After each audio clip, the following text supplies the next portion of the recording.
성도 여러분 안녕하십니까?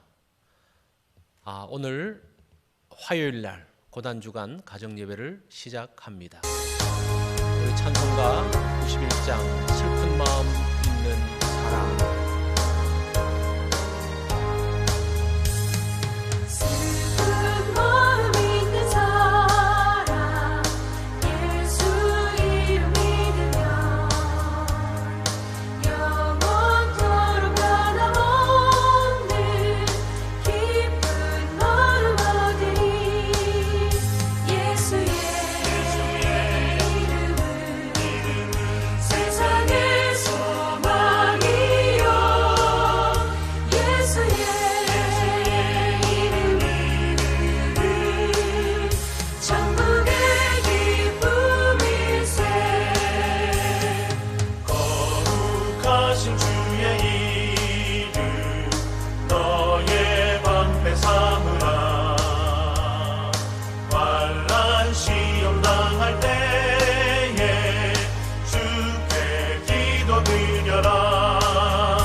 하나님 말씀은 마가복음 14장 66절부터 72절의 말씀입니다. 우리 이 말씀을 한 절씩 교독하겠습니다. 베드로는 아랫뜰에 있더니 대지상의 여종 하나가 와서 베드로가 불 쬐고 있는 것을 보고 주목하여 이르되 너도 나사렛 예수와 함께 있었도다 하거늘 베드로가 부인하여 이르되 나는 내가 말하는 것이 무엇인지 알지도 못하고 깨닫지도 못하겠노라 하며 앞뜰로 나갈새 여종이 그를 보고 곁에 서 있는 자들에게 다시 이르되 이 사람은 그 도당이라 하되 또 부인하더라. 조금 후에 곁에 서 있는 사람들이 다시 베드로에게 말하되 너도 갈릴리 사람이니 참으로 그 도당이니라. 그러나 베드로가 저주하여 맹세하되 나는 너희가 말하는 이 사람을 알지 못하노라 하니 닭이 곧 두 번째 울더라. 이에 베드로가 예수께서 자기에게 하신 말씀 곧 닭이 두 번 울기 전에 내가 세 번 나를 부인하리라 하심이 기억되어 그 일을 생각하고 울었더라. 아멘. 4월 7일 화요일 제목은 나의 계획을 내려놓고 말한 것은 지켜야 하죠. 신실한 사람은 말과 행동이 다르지 않습니다.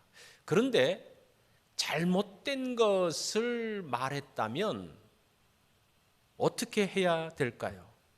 잘못된 것을 알면서도 내가 말했기 때문에 지켜야 한다는 것은 오만함이죠. 특히 하나님의 뜻과 반대된다면 자기가 말했더라도 자신의 뜻을 돌이켜야 합니다. 54절 말씀에 보니까 베드로가 예수를 멀찍이 따라 대제사장의 집들 안까지 들어가서 아랫사람들과 함께 앉아 불을 쬐더라. 베드로는 잡히신 예수님 뒤를 따라가고 있습니다. 다른 제자들은 도망갔지만 베드로는 그렇게 하지 않았습니다. 요한의 도움으로 대제사장 집들 안까지 들어갔습니다. 베드로가 왜 대제사장의 뜰까지 몰래 잠입했을까요? 그것은 자신이 큰 소리치며 한 말이 있어서입니다. 그렇게 말했죠. 다 버릴지라도 나는 그렇게 하지 않겠습니다. 내가 주와 함께 죽을지언정 주를 부인하지 않겠습니다. 라는 말씀, 그런 말을 베드로가 했죠. 죽어도 주와 함께 죽고 살아도 주와 함께 살겠다고 말했기 때문입니다. 베드로는 자신이 말한 것을 실천하기 위해서 예수님을 따라갔습니다. 베드로는 예수님과 같이 죽기보다는 같이 살려고 했겠죠. 기회를 봐서 예수님을 구출할 계획이었습니다. 만약에 베드로가 자신의 계획대로 예수님을 구출했다면, 또 예수님을 구출하고 난 다음에 자기는 장렬하게 전사했다면 베드로는 하나님 나라의 영웅이 되었을까요?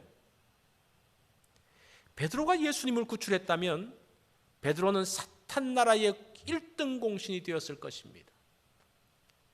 자신이 한 말을 지키려고 노력하면 노력할수록 베드로는 하나님의 뜻에서 멀어지고 있는 것을 보게 됩니다. 하나님 일은 자신이 주인공이 되어서 자신의 계획과 자신의 뜻을 이루는 것이 아닙니다. 자신의 계획에 충실할수록 하나님에게서 멀어지는 것을 보게 됩니다. 66절로 봅니다. 베드로는 아랫뜰에 있더니 대제사장의 여종 하나가 와서 베드로가 불 쬐고 있는 것을 보고 주목하여 이르되 너도 나사렛 예수와 함께 있었도다 하거늘. 베드로는 아랫뜰에서 불을 쬐면서 기회를 엿보고 있었습니다. 그때 한 여종이 와서 이야기합니다. 너도 나사렛 예수와 같이 있었지? 내가 널 보았어. 깜짝 놀란 베드로는 하녀에게 그렇지 않다고 부인을 합니다. 그래서 베드로는 이제 앞뜰로 장소를 옮겼습니다. 다른 하녀가 또 말합니다. 이 사람은 그 당이라. 베드로는 얼떨결에 또 부인을 합니다. 조금 후에 곁에 섰던 사람들이 말합니다. 너는 갈릴리 사람이니 네 말소리가 그것을 표명한다. 참으로 그 당이니라.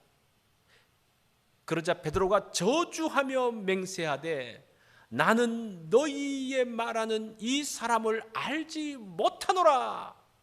그때 닭이 2번 울었습니다. 부인할 것이라는 예수님의 경고를 들었지만 베드로는 그럴 리 없다고 강하게 부인했습니다. 어떤 경우에도 자신은 예수님을 부인하지 않는다고 생각했고 또 그렇게 말을 했습니다. 그러나 사람들이 이렇게 저렇게 공격하다 보니까 자신도 모르게 3번이나 부인해 버린 거예요. 닭 우는 소리를 듣고 그가 정신이 번쩍 났습니다. 누가복음 22장 61절에는 주께서 돌이켜 베드로를 보셨다라고 합니다.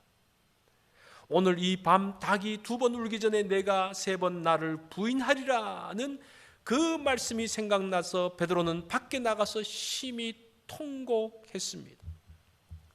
예수님을 따르는 것은 자기의 뜻을 이루는 것이 아닙니다. 주님의 뜻과 계획을 이루는 것입니다. 성경을 통해 예언하신 말씀을 이루는 것입니다.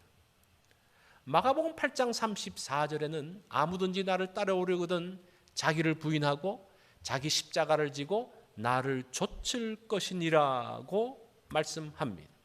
주님을 따른다는 것은 자기를 부인하는 것입니다. 자신을 십자가에 못 박는 것입니다. 누구든지 제 목숨, 이 제 목숨이라는 것은 내 자존심, 내 계획을 말하죠. 제 목숨을 구원코자 그것을 이루고자 하면 잃습니다. 주님과 복음을 위하여 제 목숨, 나의 계획, 나의 자존심을 다 잃고 내려놓으면 구원을 얻는다라고 말씀합니다. 자신이 말한 것을 이루려던 베드로의 계획은 하나님의 구원 계획과는 반대편에 있었습니다. 베드로가 통곡하며 자신의 뜻을 꺾었을 때에 비로소 그는 하나님의 편에 설 수 있었습니다. 내 계획과 내 말, 내 뜻을 돌아보면 좋겠습니다. 내 자존심을 세우고 내 주장을 하다가 주님의 반대편에 서지 않기를 바랍니다. 주님의 말씀, 주의 뜻에 귀를 기울이는 한 날이 되기를 원합니다. 우리 말씀 가지고 적용을 해봅니다. 하나님의 일을 하기 위해서 많은 계획을 세우고 노력합니다. 그런데 나의 계획과 결심이 하나님의 뜻과 일치하는지를 먼저 살펴봐야 됩니다. 혹시 내 뜻이 하나님의 반대편에 있는 것이 아닌가를 봐야 됩니다. 자, 오늘 우리가 하루 살 동안은 최근에 세운 나의 계획이 주님의 뜻과 같은지를 한번 맞춰보는 날이 되었으면 좋겠습니다. 그래서 우리 내일 하루 살면서는 내가 하려고 했던 것이 지금 어느 편에 서 있는가, 하나님 편이어 있는가, 아니면 나도 알지 못한 사이에 반대편에 있는 것이 아닌가를 생각해 보면 좋겠습니다. 오늘 기도 제목은 경제적 어려움으로 염려하는 분들을 위해서 좀 기도가 필요합니다. 또 샘터 식구들을 위해서 우리가 기도하는 날입니다. 가정을 위해서, 일터를 위해서, 건강을 위해서. 우리가 오늘 말씀을 한번 가족들과 함께 나누시면서 나의 생각, 나의 뜻, 나의 계획은 지금 하나님과 어떤가를 한번 나눠보십시오. 그리고 기도 제목을 가지고 가족들과 함께 기도하면서 또 가정 예배를